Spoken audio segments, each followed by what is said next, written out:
ಇವತ್ತು ತಾವು ಬಂದು ವೇದಿಕೆ ಮುಂಭಾಗ ಬಂದು ನಮ್ಮನ್ನೆಲ್ಲ ನೋಡಿ ಸಂತೋಷದಿಂದ ಅವರಿಗೆ ಕೈ ಮುಗಿದ್ವಿ ಸರ್. ಅವ್ರಿಗೆ ಬಹಳ ಸಂತೋಷ ಆಗಿದೆ. ದೇವಾಂಗ ಜನಾಂಗ ನಿಮಗೆಲ್ಲ ಗೊತ್ತಿರ್ಬೋದು, ದೇವರ ಅಂಗಡಿಯಿಂದ ಬಂದಿರತಕ್ಕಂಥ ಸಮಾಜದ ಬಂಧುಗಳು ನಾವು. ಆದಿಚುಂಚನೆ ಮಹಾಸಂಸ್ಥಾನ ಮಠಕ್ಕೆ ಮೊದಲ ಸಮುದಾಯ ಭವನವನ್ನ, ಸಾಂಸ್ಕೃತಿಕ ಭವನವನ್ನ ಕಟ್ಟಿ ಬೆಳೆಸಿದ ಕೀರ್ತಿ ದೇವಾಂಗ ಸಮುದಾಯಕ್ಕೆ ಸಂಘಕ್ಕೆ ಹೋಗ್ತದೆ. ದೇವರ ದಾಸಿಮಯ್ಯ ಅವರ ಜಯಂತ್ಯೋತ್ಸವದ ಆಚರಣೆ ಮಾಡಿದ್ದು ನೇಕಾರರ ಅಭಿವೃದ್ಧಿ ನಿಗಮ, ಅದನ್ನ ನಮ್ಮ ಸರ್ಕಾರದಲ್ಲಿ ಮಾಡಿಕೊಡ್ತೇವೆ. ಜೈ ಕರ್ನಾಟಕ, ಜೈ ದೇವಾಂಗ, ಜೈ ನೇಕಾರ. ದೇವಾಂಗ ಸಮುದಾಯ ಏನಿದೆ, ದೇವರಿಗೆ ಉತ್ಪನ್ನ ಕೊಟ್ಟಂತ ದೇವಾಂಗ ಸಂಘ. ಈ ಸಮಾಜ ಜೊತೆಯಲ್ಲಿ ದೇವಾಂಗದ ಸಮಾಜ ಮತ್ತು ನಮ್ಮೆಲ್ಲರ ಉಪ ಜಾತಿಗಳ ಜೊತೆಯಲ್ಲಿ ಈ ಡಿ.ಕೆ. ಶಿವಕುಮಾರ್ ಯಾವಾಗಲೂ ಇದ್ದದೆ ಅಂತ ಹೇಳಿಕ್ಕೆ ನಾನು ಬಂದಿದ್ದೆ.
ನಮಗೆ ಇನ್ನೊಂದು ಸಂತೋಷ, ಇವತ್ತು ಸರ್ ಬಂದು ಮೊದಲು ನಮ್ಮ ಮಗ ನೋಡಿ, ಆ ಮಗ ಎಲ್ಲ ಕೂತ್ಕೊಂಡು ನಾವು ಯಾವ ರೀತಿ ಹೇಳ್ತೀವಿ, ಅವರೆಲ್ಲ ಕಮ್ಮಿ ನಿಂತಿದ್ದಾರೆ, ಸಾಹೇಬರು ಕಮ್ಮಿ ನಿಂತಿದ್ದಾರೆ, ಸೀರೆ ಅಂತ ನೋಡಿ ಅಂದ್ರೆ ನಮ್ಮ ಕಷ್ಟಗಳನ್ನ ಅರ್ಥ ಮಾಡಿಕೊಳ್ಳಲ್ಲ ಅಂತ ಬಂದಿದ್ದು ಸಾಹೇಬರು. ಸಿದ್ದರಾಮಯ್ಯನವರಿಗೆ ಅವರ ಒಂದು ಯೋಜನೆಗಳೇನಿದೆ, ಅವರ ಒಂದು ಉದ್ದೇಶಗಳೇನಿದೆ, ಅವೆಲ್ಲವೂ ಕೂಡ ನಾವು ಮೊದಲಿಂದಲೂ ಕೂಡ ನಮ್ಮ ದೇವಾಂಗ ಸಮಾಜವು ಅವರ ಜೊತೆಯಲ್ಲಿ ಮುಂದೆ ಇಟ್ಟಿರ್ತಾರಂತ ನಮಗೆ ಅವರೆಲ್ಲರ ಪರವಾಗಿ ನಮಗೆ ಆಶ್ವಾಸನೆಯನ್ನು ಕೊಡ್ತಾ ತಾವು ಇವತ್ತು ಬಂದಿರೋದು ಬಹಳ ಸಂತೋಷ ಆಗಿದೆ. ತಮಗೆಲ್ಲ ಎಲ್ಲ ನಮ್ಮ ಆಡಳಿತ ಮಂಡಳಿಯ ಪರವಾಗಿ, ಎಲ್ಲ ನಮ್ಮ ಸಮಾಜ ಬಾಂಧವರ ಪರವಾಗಿ ತಮಗೆ ಹೃತ್ಪೂರ್ವಕವಾದಂತಹ ಸ್ವಾಗತವನ್ನು ಬಯಸ್ತಾರೆ.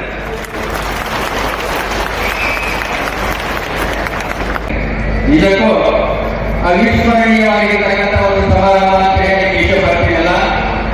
ಯಾಕೆಂತ ಹೇಳಿದ್ರೆ ದೇವಾಂಗ ಜನಾಂಗ ನಿಮಗೆಲ್ಲ ಗೊತ್ತಿರ್ಬೋದು, ದೇವರ ಅಂಗಡಿಯಿಂದ ಬಂದಿರತಕ್ಕಂಥ ಸಮಾಜದ ಬಂಧುಗಳು ನಾವು.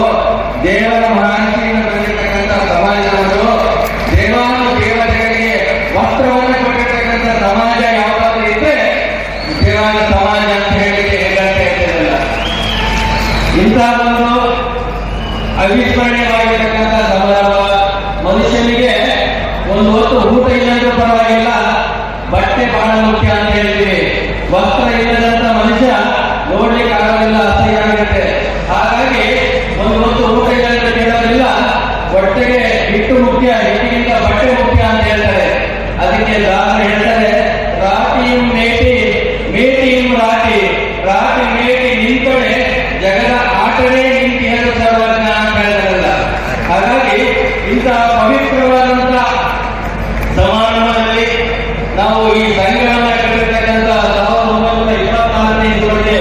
ಪ್ರಾರಂಭಗೊಂಡಿರ್ತಕ್ಕಂಥ ಈ ದೇವಾಲಯ ಸಂಘ ಇವತ್ತು 100 ವರ್ಷಗಳ ಒಂದು ಸಂಭ್ರಮದಲ್ಲಿ ನಾವು ಇದ್ದೀವಿ. ಇವತ್ತಿಗೂ ಸಹ 100 ವರ್ಷ ಕಟ್ಟಿದ್ರು ಸಹ ನೇಕಾರರು ಬಹಳ ಓಡಾಗಿದೆ ಇರುವಂತಹ ಪರಿಸ್ಥಿತಿಯಲ್ಲಿ ನಾವು ಇದ್ದೀವಲ್ಲ. ಯಾಕೆಂತಂದ್ರೆ ಮಕ್ಕಳ ಮಾಡತಕ್ಕಂಥವ್ರು ಮೊದಲನೇ ಒಂದು ಕಡೆ ಕರೆಂಟ್ ಸಮಸ್ಯೆ ಇದೆ, ಮತ್ತೊಂದು ಕಡೆ ಕಚ್ಚಾ ಮಕ್ಕಳ ಸಮಸ್ಯೆ ಇದೆ, ಮತ್ತೊಂದು ಕಡೆ ನಮಗೆ ಆ ಮಾರ್ಕೆಟ್ ಅನ್ನುವಂಥದ್ದು ಸರಿಯಾಗಿ ಸಿಗ್ತಾ ಇಲ್ಲ ಅನ್ನುವಂಥದ್ದನ್ನ ನೇಕಾರರ ಗೋಳು ಕೇಳಲಾದ ಪರಿಸ್ಥಿತಿಯೊಳಗೆ ನಾವಿದ್ದೀವಿ ಇವತ್ತು ದಿವಸ. ಹಾಗಾಗಿ ಇವತ್ತು ನನಗತ್ತು ಸರ್ಕಾರದವರು ನೇಕಾರರ ಚಿಂತನೆಯನ್ನು ಮಾಡತಕ್ಕಂಥ ಸಂದರ್ಭದಲ್ಲಿ ಈ ಒಂದು ನೇಕಾರ ಬಹಳ ಹಸನಾಗಬೇಕು, ದೇಶಕ್ಕೆ ಇಡೀ ನಮ್ಮ ವಿಶ್ವಕ್ಕೆ ವಸ್ತ್ರವನ್ನ ಸೂತ್ರವನ್ನ ಕೊಟ್ಟಿರ್ತಕ್ಕಂಥ ಸಮಾಜವನ್ನ ರಕ್ಷಣೆ ಮಾಡಬೇಕಾದಂತದ್ದು ಸರ್ಕಾರದ ಕೆಲಸ ಅಂತ ಹೇಳಿ ಇಷ್ಟಪಡ್ತಿಲ್ಲ. ಹಿಂದೆ ರಾಜ ಮಹಾರಾಜರಿದ್ರು, ಮೈಸೂರು ಮಹಾರಾಜರಿದ್ರು, ವಿಜಯನಗರ ಸಾಮ್ರಾಜ್ಯದ ರಾಜರಿದ್ರು, ಅವತ್ತಿನ ಕಾಲದಲ್ಲಿ ಕೊಟ್ಟಿರ್ತಕ್ಕಂಥ ಆಶ್ರಯ ಇವತ್ತು ರಾಜಾಶ್ರಯ ಇಲ್ಲ, ಇವತ್ತು ಜನಾಶ್ರಯ ಬೇಕಾಗಿದೆ. ಹಾಗಾಗಿ ಇಂಥ ಒಂದು ಸಮಾಜ ಹರಿತವಾಗಿರ್ತಕ್ಕಂಥ ಸಮಾಜವನ್ನ ಒಂದುಗೂಡಿಸಬೇಕು, ಸಂಘಟನೆ ಆಗಬೇಕು ಅಂತ ಹೇಳಿ 1924 ಪ್ರಾರಂಭವಾಗಿರ್ತಕ್ಕಂಥ ದೇವಾಲಯ ಸಂಘ ಇವತ್ತು ಚಾಚು ತಪ್ಪದೆ ಅನೇಕ ವಿದ್ಯಾರ್ಥಿಗಳಿಗೆ ಆಶ್ರಯದಾನವಾಗಿ ಅನ್ನವನ್ನು ಕೊಟ್ಟು, ವಸ್ತ್ರವನ್ನು ಕೊಟ್ಟು ಇವತ್ತು ಇಂದಿನಿಂದ ಸಹ ಸುಮಾರು ಸಾವಿರಾರು ವಿದ್ಯಾರ್ಥಿಗಳಿಗೆ ಬೋಧಕವನ್ನು ಆಶ್ರಯ ಪಟ್ಟಿರ್ತಕ್ಕಂಥ ಸಂಘ ದೇವಾಲಯ ಸಂಘ ಅಂತ ಹೇಳಿ ಇಷ್ಟಪಡ್ತಿದ್ದಲ್ಲ. ಇಂಥ ಸಂಘದಲ್ಲಿ ಓದಿರ್ತಕ್ಕಂಥ ಅನೇಕ ಇವತ್ತು ವಿದ್ಯಾರ್ಥಿಗಳು ಇವತ್ತು ಒಳ್ಳೆ ವಿದ್ಯಾರ್ಥಿ ಜೀವನದಲ್ಲಿ ರೂಪಿಸಿ ಮುಂದೆ ಅವರ ಒಂದು ಭವಿಷ್ಯದಲ್ಲಿ ಅನೇಕ ಸರ್ಕಾರಿ ಅಸರ್ಕಾರಿ ಕೆಲಸ ಮಾಡಿರ್ತಕ್ಕಂಥದ್ದು ಕಾಣ್ತಾ ಇದ್ದೀವಿ. ಇವತ್ತು ರಮೇಶ್ ಅವರು ನಮ್ಮ ಮುಂದೆ ಜೊತೆ ಇದ್ದಾರೆ ಅಂತ ಹೇಳಿದ್ರೆ ಅವರ ಒಂದು ವಸ್ತುಗಳ ಶ್ರೀರಾಮಪುರ ರಮೇಶ್ ಅವರು ಇವತ್ತು ನಮ್ಮ ಸಮಾಜದಲ್ಲಿ ಒಬ್ಬರು IPS ಆಫೀಸರ್ ಆಗಿ ರಿಟೈರ್ ಆಗಿದ್ದಾರೆ ಅಂತ ಹೇಳಿದ್ರೆ ಒಬ್ಬರೇ ಒಬ್ಬರು ಕೇಳಲಿಕ್ಕೆ ಇಚ್ಛೆ ಪಡ್ತಿಲ್ಲ. ಅವತ್ತಿನ ಕಾಲ ಕಷ್ಟದಲ್ಲಿ ಇವತ್ತು ಆಶ್ರಯ ಪಟ್ಟಿರ್ತಕ್ಕಂಥ ದೇವಾಲಯ ಸಂಘ ಅವತ್ತು ಆಶ್ರಯ ಕೊಡದೇ ಇದ್ರೆ ಅವರು ಬಹುಶಃ IPS ಆಗ್ತಿದ್ದಿಲ್ಲ, ಪೊಲೀಸ್ ಆಫೀಸರ್ ಆಗ್ತಿದ್ದಿಲ್ಲ. ಅದೇ ರೀತಿ ಇವತ್ತು ಅಂತ ಒಂದು ಸಂಘವನ್ನ ಮಾತೃ ಸಂಘ ಅಂತ ನಾವು ಕರೆದು ಅನೇಕ ಇವತ್ತು ನಮ್ಮ ಗುರುಪೀಠ ಸಹ ಜಾಗೃತ ಮಾಡಬೇಕಾದ್ರೆ ಬೆಂಗಳೂರು ದೇವಾಲಯ ಸಂಘ ಅನ್ನುವಂಥದ್ದು ದೇಶೀಯತೆ ಇವತ್ತು ಕಟ್ಟಿರ್ತಕ್ಕಂಥ ಸಮಾಜರು ನಮ್ಮ ಮುಂದೆ ಇಲ್ಲ. ಇವತ್ತು ಅವರ ಆತ್ಮಕ್ಕೆ ತೃಪ್ತಿ ಸಿಗುತ್ತೆ, ಅವರ ಆತ್ಮಕ್ಕೆ ಶಾಂತಿ ಸಿಗುತ್ತೆ ಅನ್ನುವಂಥದ್ದನ್ನು ಈ ಸಂದರ್ಭದಲ್ಲಿ ಹೇಳಿ ಇಷ್ಟಪಡ್ತಿರಲಿಲ್ಲ. ಹಾಗಾಗಿ ಇವತ್ತೊಂದು ಸರ್ಕಾರದಲ್ಲಿ ಪರಮ ಪೂಜ್ಯರಾಗಿರ್ತಕ್ಕಂಥ ನಿರ್ಮಲಾನಂದ ಸ್ವಾಮೀಜಿಯವರ ಒಂದು ಮಾರ್ಗದರ್ಶನದಲ್ಲಿ ಇವತ್ತು ನಮ್ಮ ಸರ್ಕಾರದ ಗಮನಕ್ಕಿರ್ತಕ್ಕಂಥ ಮುಖ್ಯಮಂತ್ರಿಗಳು ಬಂದಿದ್ದಾರೆ. ಮಾನ್ಯ ಮುಖ್ಯಮಂತ್ರಿಗಳಿಗೆ ನಾನು ಹೇಳಲು ಒಂದು ಇದೆ, ನೇಕಾರ ಸಮುದಾಯದ ಅಭಿವೃದ್ಧಿ ಅಗಮ ಆಗಬೇಕು ಅನ್ನುವಂಥದ್ದು ಇಷ್ಟಪಡ್ತೀನಿ. ನೇಕಾರ ಸಮುದಾಯಗಳ ನಿಗಮ ಮಂಡಳಿ ಇವತ್ತೆಲ್ಲ ಸಣ್ಣ ಸಣ್ಣ ಸಮಾಜದವರಿಗೆ ನಿಗಮ ಮಂಡಳಿ ಮಾಡಿಕೊಟ್ಟಿದ್ದಾರೆ. ಇವತ್ತು ನೇಕಾರ ಇಲ್ಲ ಮಾಡಿಕೊಡಬೇಕು ಅನ್ನೋದನ್ನ ನಮ್ಮ ಒಂದು ನೇಕಾರರಲ್ಲಿ ಇರ್ತಕ್ಕಂಥ ವಿದ್ಯುತ್ ಶಕ್ತಿ ತಾವೇನು ₹1 ಅವಕಾಶ ಮಾಡಿದ್ರೆ ಇವತ್ತು ಎಲ್ಲರಿಗೂ ತಾವು 0% ತಾವು ಮಾಡಿದ ಮನೆಗಳಿಗೆ.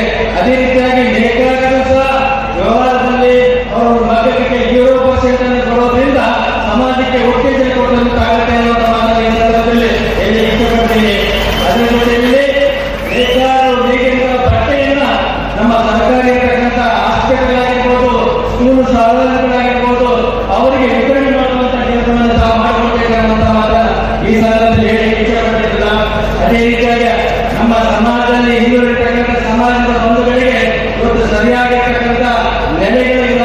ಇವತ್ತು ನಮ್ಮ ಮಠ ಇದೆ, ನಮ್ಮ ಮಠಕ್ಕೆ ಆಸೆಯಾಗಿರ್ತಕ್ಕಂಥ ರಾಜಾಶ್ರಯ ಇದ್ದ ಕಾಲದಲ್ಲಿ ಇವತ್ತಿನ ಕಾಲದ ರಾಜಾಶ್ರಯ ಇಲ್ಲದೆ ಕಾರಣ ನಮ್ಮ ಸರ್ಕಾರ ಸರ್ಕಾರದಿಂದ ಅನೇಕ ಮಠಮಾನಗಳಿಗೆ ಕೊಡ್ತಕ್ಕಂಥ ಒಂದು ಅನುದಾನವನ್ನ ನಮ್ಮ ಮಠಕ್ಕೆ 5 ಕೋಟಿ ರೂಪಾಯಿ ಕೊಡಬೇಕಂತ ಹೇಳಿ ಇಷ್ಟಪಡ್ತಿಲ್ಲ.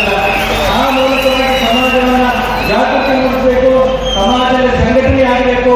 ಸಮಾಜ ಇರ್ತಕ್ಕಂಥ ಇವತ್ತು ರಾಜ್ಯದಲ್ಲಿರ್ತಕ್ಕಂಥ 30 ಲಕ್ಷ ಜನ ಪರವಾಗಿ ಬಂದಿರ್ತಕ್ಕಂಥ ಎಲ್ಲರಿಗೂ ಸಹ ಸಮಪಾಲು ಅನ್ನೋದನ್ನು ಹೇಳಿ ಇಂಥ ಒಂದು ಅಡಿಯಲ್ಲಿರ್ತಕ್ಕಂಥ ನಮ್ಮ ಹಿಂದುಳಿದ ವರ್ಗದ ನಾಯಕರಾಗಿರ್ತಕ್ಕಂಥ ಸನ್ಮಾನ್ಯ ಸಿದ್ದರಾಮಯ್ಯ ಸಾಹೇಬರು ಯಾರಿಗೂ ಸಹ ಇಲ್ಲ ಅಂತ ಹೇಳಿಲ್ಲ, ಒಂಥರ ಅಕ್ಷಯ ಮಾತ್ರ ಇದ್ದಂಗೆ ಅವರೆಲ್ಲ ಯಾಕೆ ಇಲ್ಲ ಅಂತ ಹೇಳುವಂತ ಮಾತ್ರ ಇಲ್ಲ. ಹಾಗಾಗಿ ನಮ್ಮ ಸಮಾಜದಲ್ಲಿ ಇವತ್ತು MLAಗಳು ಯಾರು ಇಲ್ಲ, MP ಇಲ್ಲ.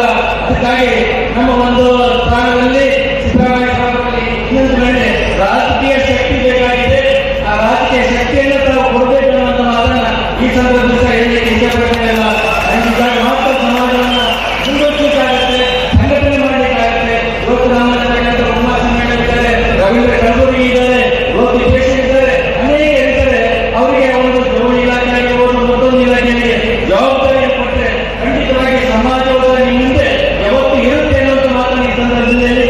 ಭಿಕ್ಷೆ ಬರ್ತಿದ್ದಲ್ಲ.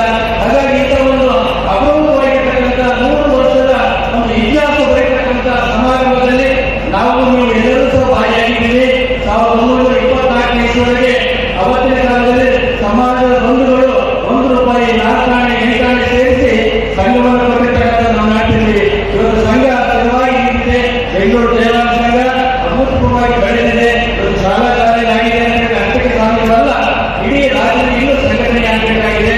ಹಾಗಾಗಿ ಗಣರಾಜ್ಯ ಸರ್ಕಾರವು ಈ ಸಮಾಜಕ್ಕೆ ಕಣ್ತರಿಬೇಕು, ಸಮಾಜಕ್ಕೆ ಬೆಳಕನ್ನು ಕೊಡಬೇಕೆನ್ನುವಂತ ಮಾತನ್ನ ಈ ಸಂದರ್ಭದಲ್ಲಿ ಹೇಳ್ತಾ ನಮ್ಮೆಲ್ಲರ ಪರವಾಗಿ ಮಾನ್ಯ ಮುಖ್ಯಮಂತ್ರಿಗಳಲ್ಲಿ ನಿವೇದನೆ ಮಾಡಿ ಈ ಸಮಾಜದ ಬಂಧುಗಳಿಗೆ ಶಕ್ತಿಯನ್ನು ತುಂಬಬೇಕು, ರಾಜಕೀಯ ಶಕ್ತಿಯನ್ನು ಕೊಡಬೇಕು ಎನ್ನುವಂತ ಮಾತನ್ನ ಈ ಸಂದರ್ಭದಲ್ಲಿ ಹೇಳ್ತಾ ತಮ್ಮೆಲ್ಲರಿಗೂ ಒಳ್ಳೆಯದಾಗಿ ಅಂತೇಳಿ ತುಂಬರಿಂದ ಹಾರೈಸುತ್ತೆ ಮಾತನ್ನ ಒತ್ತಾಯ ಮಾಡ್ತೀವಿ.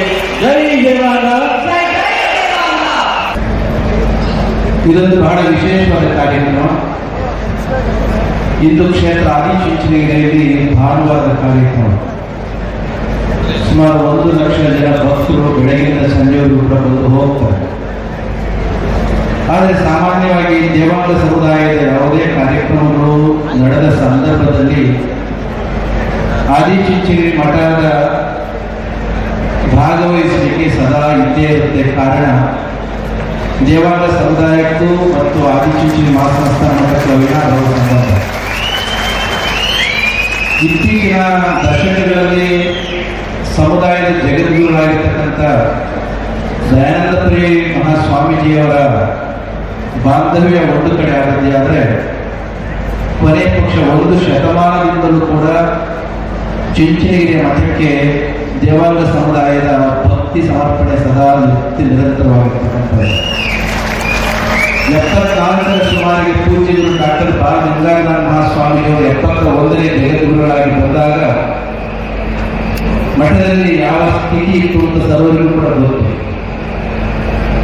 ಆದಿಚುಂಚನಗಿರಿ ಮಹಾಸಂಸ್ಥಾನ ಮಠಕ್ಕೆ ಮೊದಲ ಸಮುದಾಯ ಭವನವನ್ನ, ಸಾಂಸ್ಕೃತಿಕ ಭವನವನ್ನ ಕಟ್ಟಿ ಬೆಳೆಸಿದ ಕೀರ್ತಿ ಕೂಡ ದೇವಾಂಗ ಸಮುದಾಯಕ್ಕೆ ಸಂಘಕ್ಕೆ ಹೋಗ್ತದೆ.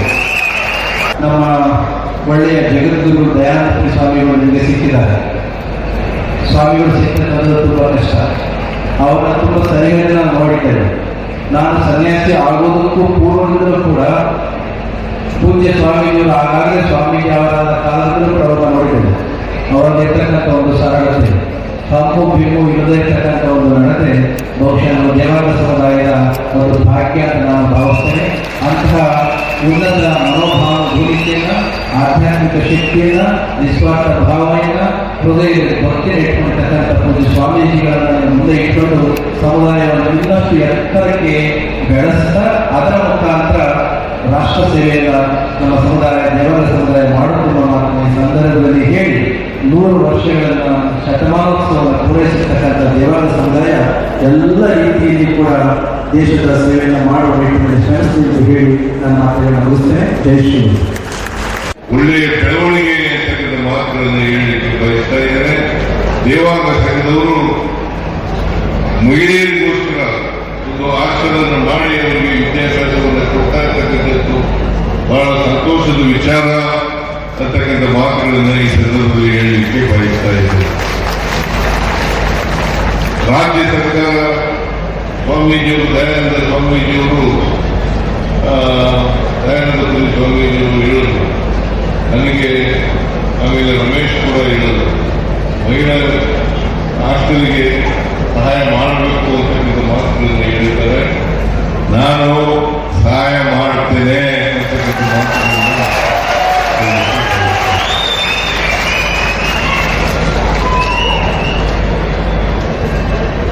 ಯಾಕೆಂತಂದ್ರೆ ಮಹಿಳೆಯರು ವಿದ್ಯಾವಂತರಾಗಬೇಕು ಅಂತಕ್ಕಂಥ ಉದ್ದೇಶದಿಂದ ನಮ್ಮ ಸರ್ಕಾರ ಯಾವಾಗಲೂ ಕೂಡ ಎಲ್ಲರನ್ನೂ ಒಳಗೊಂಡಂತೆ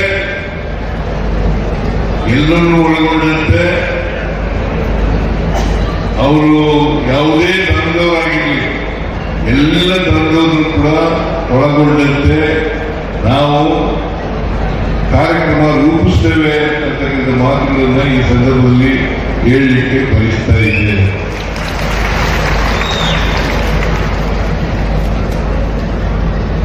ನೀವೆಲ್ಲರೂ ಕೂಡ ಆರ್ಥಿಕವಾಗಿ ಸಾಮಾಜಿಕವಾಗಿ ಹಿಂದುಳಿದಿರ್ತಕ್ಕಂಥವ್ರು 100 ವರ್ಷಗಳ ಸಂಘಟನೆ ಇರ್ಬೋದು. ಆದರೂ ಇವತ್ತು ನೋಡಿದಾಗ ಆರ್ಥಿಕವಾಗಿ ಸಾಮಾಜಿಕವಾಗಿ ಹಿಂದುಳಿದಿರ್ತಕ್ಕಂಥ ಪರಿಸ್ಥಿತಿಯನ್ನು ನಾವು ಕಾಣಲಿಕ್ಕೆ ಬಯಸ್ತಾ ಇದ್ದೇವೆ. ಇದು ಬಹಳ ದೊಡ್ಡ ಇತಿಹಾಸ ಇರ್ತಕ್ಕಂಥ ಒಂದು ಜನಾಂಗ. ಯಾಕಂತಂದ್ರೆ ನೇಕಾರಿಕೆ ಮಾಡೋದು ಇದೆಯಲ್ಲ, ಇದು ಒಂದು ಕಸುಬು. ಇದು ಕಸುಬು, ಬಟ್ಟೆ ನೇಯ್ದು ಕೊಡ್ತಕ್ಕಂಥದ್ದು, ಬಟ್ಟೆ ಹಾಕೊಳ್ತಕ್ಕಂಥದ್ದು. ಹೇಗೆ ರೈತರು ಆಹಾರ ಉತ್ಪಾದನೆ ಮಾಡ್ತಾರೆ, ಹಾಗೇನೆ ನೇಕಾರರು ದೇವಾಂಗ ಜನಾಂಗದವರು ಬಟ್ಟೆಯನ್ನು ನೇಯ್ದು ಕೊಡ್ತಕ್ಕಂಥ ಕೆಲಸವನ್ನು ಮಾಡ್ತಾರೆ. ಇದು ಸಮಾಜದ ಅಗತ್ಯ, ಇದು ಪ್ರತಿಯೊಬ್ಬರ ಅಗತ್ಯ ಅಂತಕ್ಕಂಥ ಮಾತುಗಳನ್ನ ಹೇಳಲಿಕ್ಕೆ ಬಯಸ್ತಾ ಇದ್ದೇನೆ. 850 ವರ್ಷಗಳಾಗಿ ಬಸವಣ್ಣವರು ಹೇಳಿ ಇನ್ನೂ ಜಾತಿ ಹೋಗಿಲ್ಲ ಅಂತಕ್ಕಂಥ ಮಾತುಗಳನ್ನ ನಾವು ಇವತ್ತು ಸಮಾಜದಲ್ಲಿ ಕಾಣ್ತಾ ಇದ್ದೀವಿ. ನಿಮ್ಮ ದೇವಾಲಯದಲ್ಲೂ ಕೂಡ ಅನೇಕ ಗುಂಪುಗಳಿದ್ದಾವೆ. ಸ್ವಾಮೀಜಿಗಳು ಹೇಳ್ತಾ ಇದ್ದರು, ನಾನು ಸ್ವಾಮೀಜಿ ಆದ್ಮೇಲೆ ಈ ಗುಂಪುಗಳನ್ನೆಲ್ಲ ಒಂದು ಮಾಡಿದ್ದೀವಿ ಅಂತಕ್ಕಂಥ ಮಾತುಗಳನ್ನ ಹೇಳಲಿಕ್ಕೆ ಬಹಳ ಸಂತೋಷ. ನೀವೆಲ್ಲರೂ ಕೂಡ ಒಟ್ಟಿಗೆ ನೀವು ಯಾವ ಜಾತಿದಾರರು ಕರ್ಕೊಳ್ಳಿ, ನೇಕಾರರು ಕರ್ಕೊಳ್ಳಿ, ದೇವಾಲಯದವರು ಕರ್ಕೊಳ್ಳಿ, ಏನಾದ್ರು ಕರ್ಕೊಳ್ಳಿ, ಒಟ್ಟಾಗಿ ಒಂದೇ ಜಾತಿ ಆಗಬೇಕು ಅಂತಕ್ಕಂಥ ಮಾತುಗಳನ್ನ ಸಲಹೆ ಮಾಡಲಿಕ್ಕೆ ಬಯಸ್ತಾ ಇದ್ದೀನಿ. ಒಂದೇ ಜಾತಿ ಆಗಬೇಕು, ಎಲ್ಲರೂ ಕೂಡ ಹೇಳ್ತರೋದು ಕೊಡೋದು ತಗೋಬೇಕು. ಕೊಡೋದು ಇದೆಯಾ ನಿಮ್ಮಲ್ಲಿ? ಇಲ್ಲ ಇದೆಯಾ? ನನಗೆ ಯಾರು ಹೇಳ್ತಾ ಇದ್ದೀರಿ 25% ಮಾತ್ರ ಇದೆ ಅಂತ ಹೇಳ್ತಾ ಇದ್ರು.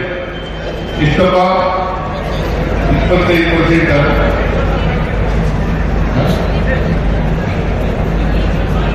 ಕುಮಾರಸ್ವಾಮಿ ಹೇಳ್ತಾರೆ 10ರಿಂದ 20% ಹೋಗುದು ಅಂತೇಳಿ. ನೀವು 100 ಪರಸ್ಪರ ಕೊಡೋದು ತರೋದು ಮಾಡ್ಕೊಂಡು ಮನುಷ್ಯ ಜಾತಿ ಅಥವಾ ನೇಕಾರ ಜಾತಿ, ದೇವಾಂಗ ಜಾತಿ ಅಂತ ಒಂದೇ ಜಾತಿ ಆಗಬೇಕು ಅಂತಕ್ಕಂಥ ಸಲಹೆಯನ್ನು ಈ ಸಂದರ್ಭದಲ್ಲಿ ಕೊಡಲಿಕ್ಕೆ ಅದಕ್ಕೋಸ್ಕರ ಈ ಸಂಘಟನೆ ಬೆಳೀಲಿ, ಶಕ್ತಿಯುತವಾಗಿ ಬೆಳೀಲಿ ಅಂತೇಳಿ ಆರೈಕೆ.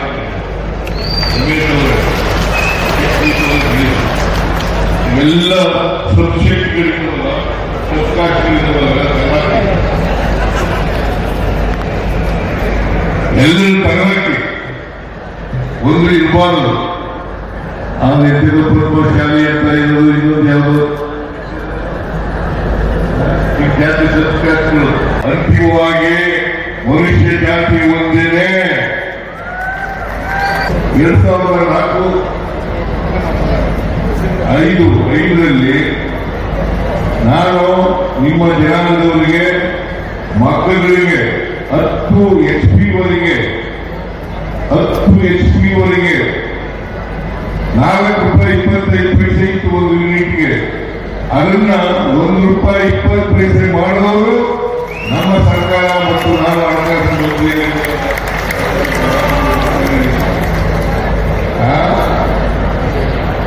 ಆಗ ಸುಮಾರು 70% ಜನರಿಗೆ ಹೋದಾಗಿತ್ತು.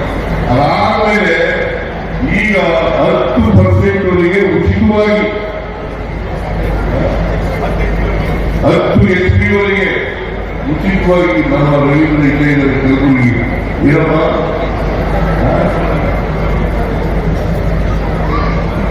ಆಮೇಲೆ 10 HP ಇಂದ 20 HP ವರೆಗೆ ರಿಯಾಯಿತಿ ದರದಲ್ಲಿ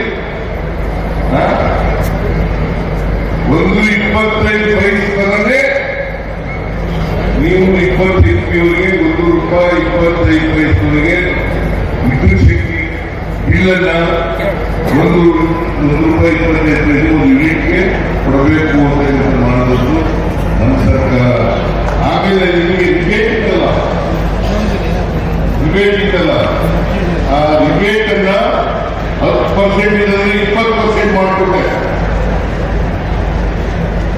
ವಿಶೇಷ ಹೇಳ್ಬೇಕು ನಿಮಗೆಲ್ಲ.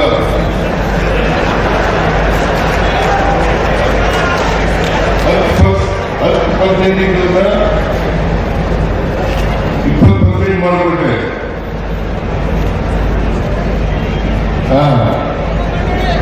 ಆಮೇಲೆ 0%, ಈ 0% ಬಡ್ಡಿನಲ್ಲಿ 5 ಲಕ್ಷದವರೆಗೆ ಸಾಲ, 5 ಲಕ್ಷದವರೆಗೆ ಸಾಲ ಕೊಟ್ಟಕ್ಕೆ ಕೆಲಸ. ಆಮೇಲೆ ನೇಕಾರ ಸನ್ಮಾನ ಯೋಜನೆ 5,000 ಮಾಡಿದಂತೂ ನಮ್ಮ ಸರ್ಕಾರ ಅಂತಕ್ಕಂಥ ಮಾತುಗಳನ್ನ ಹೇಳಲಿಕ್ಕೆ ಬಯಸ್ತಾ ಇದೆ. ಆಮೇಲೆ ದೇವರ ದಾಸಿಮಯ್ಯ 11ನೇ ಶತಮಾನದಲ್ಲಿ ಪತ್ರಕಾರರಾಗಿದ್ದಂಥ ಅವರ ಜಯಂತ್ಯೋತ್ಸವದ ಆಚರಣೆ ಮಾಡಿದ್ದು ನಮ್ಮ ಸರ್ಕಾರ ನನಗೆ ತಿಳಿಸಲಿಕ್ಕೆ ಬಯಸ್ತಾ ಇದ್ದೇನೆ. ನೋಡಿ,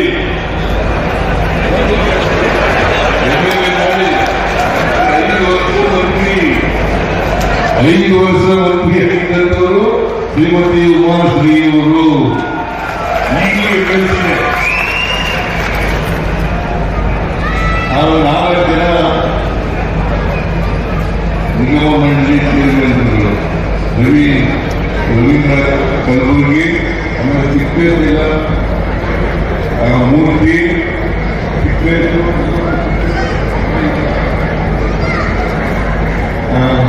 ಆಮೇಲೆ ಸಾಲ ಮನ್ನಾ ಮಾಡಿಬಿಟ್ಟದು ನಮ್ಮ ಸರ್ಕಾರ.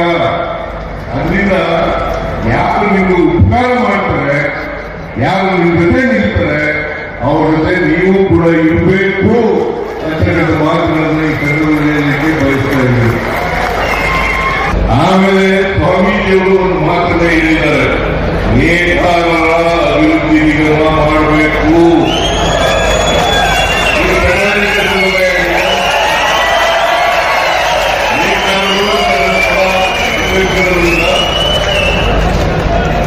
ನೇತಾರರ ಅಭಿವೃದ್ಧಿ ನಿಗಮ ಅದು ಯಾವಾಗಲೂ ಸೇರ್ತದೆ.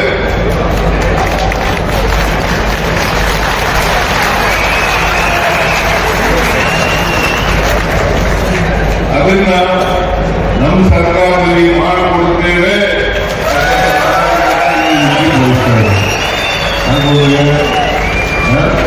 ಆಯ್ತು,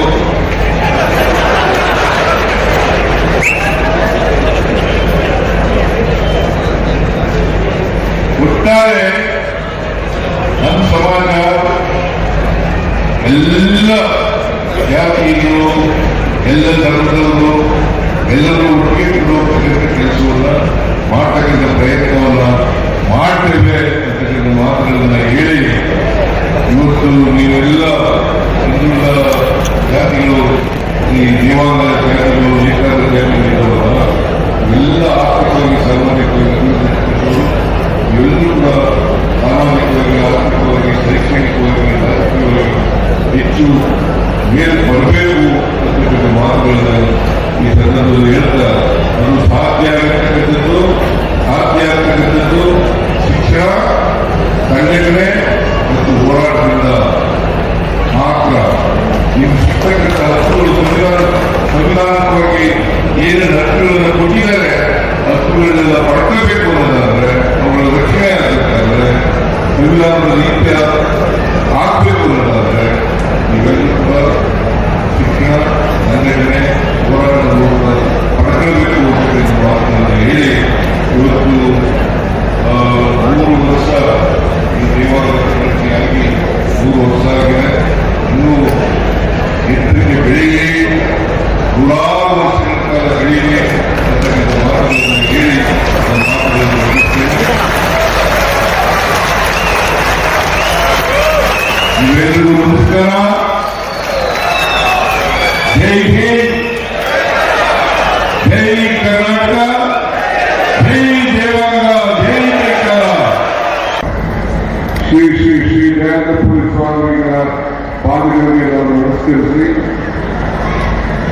ನಮ್ಮ ನಿರ್ಮಲಾನಂದ ಸ್ವಾಮಿಗಳ ಪಾದಗಳಿಗೆ ನಮಸ್ಕರಿಸಿ, ಯೋಗಾನಂದ ಸರಸ್ವತಿ ಸ್ವಾಮಿಗಳ ಪಾದಗಳಿಗೆ ನಮಸ್ಕರಿಸಿ ನಿಮ್ಮ ಸಂಘದ ಅಧ್ಯಕ್ಷರು ನನ್ನ ಮಿತ್ರರು ಆದಂತ ಶ್ರೀ ರಮೇಶ್ ಅವರೇ, ಇನ್ನು ಎಲ್ಲ ದೇವಾಲಯ ಸಂಘದ ಎಲ್ಲ ಪದಾಧಿಕಾರಿಗಳಿದ್ದಾರೆ. ತಾವು ದೊಡ್ಡ ಸಂಖ್ಯೆಯಲ್ಲಿ ಬಂದು ಸೇರಿದ್ದೀರಿ. ನಿಮ್ಮೆಲ್ಲರೂ ಕೂಡ ಈ ಶತಮಾನೋತ್ಸವ ಸಂದರ್ಭದಲ್ಲಿ ಶುಭಕಾಮನೆಗಳನ್ನು ಅರ್ಪಿಸಲಿಕ್ಕೆ ನಾನು ಬಯಸ್ತಾ ಇದ್ದೇನೆ. ಆರಾಧ್ಯ ದೈವ ಚೌಡೇಶ್ವರಿ ತಾಯಿ ದೇವಿಯ ಮಹರ್ಷಿ ಜಗತ್ತಿನ ಮೊಟ್ಟ ಮೊದಲ ಒದಗಾರ ದೇವಾಲಯ ವಾಸಿಯವರ ಪಾದಗಳಿಗೆ ನನ್ನ ಸಾಷ್ಟಾಂಗ ನಮಸ್ಕಾರಗಳನ್ನು ಅರ್ಪಿಸಲಿಕ್ಕೆ ನಾನು ಬಯಸ್ತಾ ಇದ್ದೇನೆ. ಇವತ್ತು ನಿಮ್ಮ ಸಮಾಜ ಇತಿಹಾಸ ಪುಟದಲ್ಲಿ ಪುರಾಣದಲ್ಲಿ ನೆಮ್ಮದಿ ಆದಂತಹ ಒಂದು ವೈಶಿಷ್ಟ್ಯವನ್ನ ಪಡ್ಕೊಂಡಿದೆ. ನಿಮಗೆ ಬಂದಂತ ಹೆಸರು ಇತಿಹಾಸ ಅನೇಕ ಸಮಾಜಗಳಿಗೆ ಬಂದಿಲ್ಲ. ದೇವರು ಕೊಟ್ಟಂತ ಶಕ್ತಿ, ದೇವರಿಗೆ ಉಡುಪು, ದೇವರಿಗೆ ಸೌಂದರ್ಯ, ದೇವರಿಗೆ ಗಾಂಭೀರ್ಯ, ಜೊತೆಗೆ ಇಡೀ ಸಮಾಜದ ಪ್ರತಿಯೊಬ್ಬರೂ ಕೂಡ ನಮ್ಮ ಆಚಾರ ವಿಚಾರಗಳನ್ನ ಪ್ರಚಾರ ಮಾಡುವಂತ ಸಂದರ್ಭದಲ್ಲಿ ವೇಷಭೂಷಣಗಳ ಕೊಡುವಂತ ದೊಡ್ಡ ಭಾಗ್ಯ ನಿಮಗೆ ಭಗವಂತನೇ ಸೃಷ್ಟಿ ಮಾಡಿ ಕೊಟ್ಟಿದ್ದಾನೆ. ಇದಕ್ಕೆ ನಾನು ಈ ಸಂದರ್ಭದಲ್ಲಿ ನೀವೆಲ್ಲ ಭಾಗ್ಯವಂತರು ಅಂತ ಹೇಳಿ ನಾನು ಭಾವಿಸಿಕೊಂಡಿದ್ದೇನೆ. ಇದು ನಿಮಗೆ ಸಿಕ್ಕಂತ ಬದುಕು. ನಾನು ಇವತ್ತು ನಿಮಗೆ ಬಂದಿರೋದು ಭಾಷಣ ಮಾಡಲಿಕ್ಕೆ ಬಂದವರಲ್ಲ. ಎಲ್ಲ ಅನೇಕ ಹಿರಿಯರು ಗುರು ಹಿರಿಯರುಗಳೆಲ್ಲ ಮಾತಾಡಿದ್ದಾರೆ, ನಾಯಕರುಗಳು ಮಾತಾಡಿದ್ದಾರೆ, ಮುಖ್ಯಮಂತ್ರಿಗಳು ಮಾತಾಡಿದ್ದಾರೆ. ಈ ಸಮಾಜ ಜೊತೆಯಲ್ಲಿ ದೇವಾಲಯದ ಸಮಾಜ ಮತ್ತು ನಿಮ್ಮೆಲ್ಲರ ಉಪ ಜಾತಿಗಳ ಜೊತೆಯಲ್ಲಿ ಈ ಡಿ.ಕೆ. ಶಿವಕುಮಾರ್ ಯಾವಾಗಲೂ ಇದ್ದರೆ ಅಂತ ಹೇಳಲಿಕ್ಕೆ ನಾನು ಬಂದಿದ್ದೇನೆ.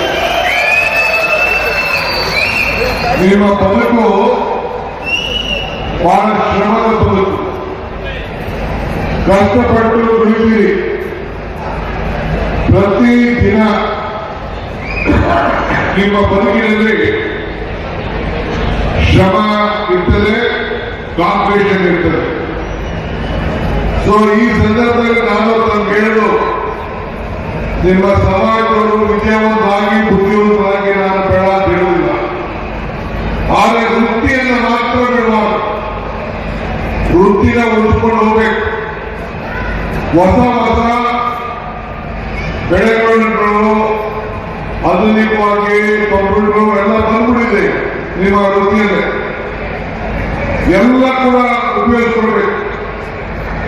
ಮದುವೆಗೆ ಇರ್ಬೋದು, ಸಾಮಾನ್ಯ ಇರ್ಬೋದು, ಯಾವುದೇ ಸಂದರ್ಭದಲ್ಲಿ ವಸ್ತುಗಳನ್ನು ತಯಾರು ಮಾಡಿದ್ರೆ ಈಗ ದೊಡ್ಡ ದೊಡ್ಡ ಕಂಪನಿಗಳು, ಕಾರ್ಪೊರೇಟ್ ಕಂಪನಿಗಳೆಲ್ಲ ಕೂಡ ಇವತ್ತು ದೊಡ್ಡ ಕಾಂಪಿಟೇಷನ್ ನಿಮಗೆ ಕಾಂಪಿಟೇಷನ್ ಇದೆ. ಆದ್ರೂ ಕೂಡ ನಿಮಗಿರಂತ ಶ್ರಮ ಜೀವನ, ನಿಮಗಿರಂತ ಅನುಭವ ಇದೆಯಲ್ಲ, ನಿಮ್ಮ ಕೈ ಕೆಲಸ, ಅದಕ್ಕೆ ಯಾರು ಕೂಡ ಕಾಂಪಿಟೇಷನ್ ಮಾಡಲಿಕ್ಕೆ ಸಾಧ್ಯ ಇಲ್ಲ. ನಿಮಗೆ ಭಗವಂತ ಕೊಟ್ಟಂತ ಒಂದು ದೊಡ್ಡ ಶಕ್ತಿ. ನಾನು ಆಗ ಒಂದು ಮಾತು ಹೇಳ್ತಾ ಇದ್ದೀನಿ, ದೇವರು ವರನು ಕೊಡೋದಿಲ್ಲ, ಶಾಪನ ಕೊಡೋದಿಲ್ಲ, ಅವಕಾಶ ಮಾತ್ರ ಕೊಡ್ತೇನೆ ಅಂತ. ಹಾಗೆ ನಿಮಗೆ ಸಮಾಜಕ್ಕೆ ಒಂದು ದೊಡ್ಡ ಶಕ್ತಿ ಕೊಟ್ಟರು, ಗೌರವ ಕೊಡುವಂತ ಅವಕಾಶ ಭಗವಂತ ನಿಮ್ಮ ಈ ಒಂದು ಸಮಾಜಕ್ಕೆ ಕೊಟ್ಟಿದ್ದಾರೆ. ನಾನು ಅನೇಕ ವಿಚಾರಗಳನ್ನ ಮಾತಾಡೋದು ಏನಿಲ್ಲ. ನಮ್ಮ ಸರ್ಕಾರ ನಿಮ್ಮ ಜೊತೆಯಲ್ಲಿದೆ.